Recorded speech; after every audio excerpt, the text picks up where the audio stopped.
we're going to watch it later. Yeah. All right.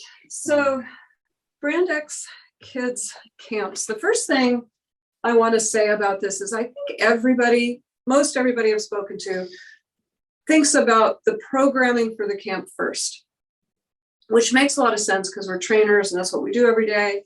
And we imagine that that's the meat of it. And it is in a big way. But what we've found is that a lot of people don't think about all the other logistics and all the other things that knit together to support the programming to make it work for the outcomes that you want. So we did a deep dive on what are all the details and the things that we need to look at to make the camps really successful.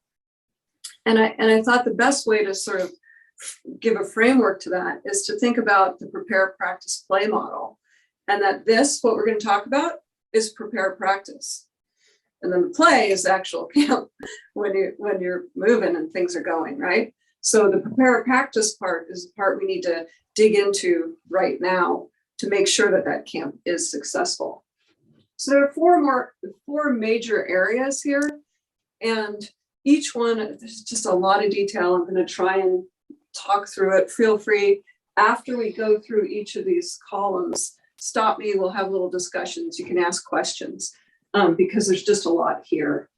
But we have these four areas. The last one is surveys. And I did surveys with Brand X training centers that have run very successful camps.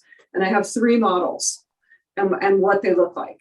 And we'll talk about that at the end because it's going to speak to everything we talked about before, I think, but give you some ideas on what really works on the ground at Brand X training centers.